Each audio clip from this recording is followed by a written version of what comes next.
I automatically think of like a stiff, conservative, judgmental person. And I even hesitate to call myself a Christian. Very judgmental, very hypocritical. I'm going to hide how my real life is. Christians are viewed as righteous.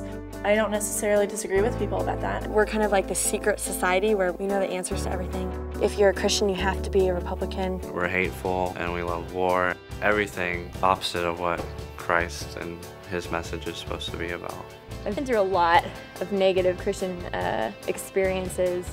I think everybody really has good intentions. A somewhat closed-mindedness, inconsistencies in what you're teaching and what you're actually acting like in real life. I've had sex with evangelicals, I've had sex with Mormons.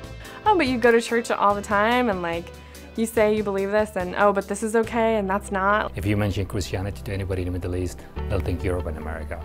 We're here, we look at the Middle East as Muslims. I would say I have a positive overview of Christianity. Nothing indicates to me that if Jesus came across a homosexual couple, that he would stop them on the street and start having a pep rally. It's not really about the church as much as it is about who's heading up that church. The leader of that church will leave. The church is thrown into confusion. Every time I am around Christians, they judge me.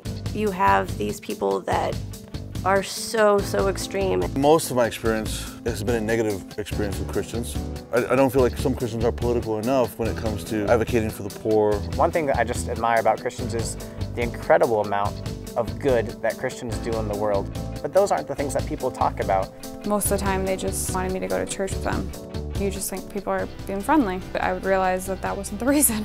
It seems like there are a lot of things that are in the Bible that they don't do. And I've never been able to figure out why they don't do certain things and do other things and how you figure out which things you follow and which things you don't. I think that they are perceptions, and I think that they are very accurate perceptions. I don't believe that the problem is that most Christians actually believe those perceptions, but that the only Christians who are standing up and talking about those misperceptions are the ones who believe them.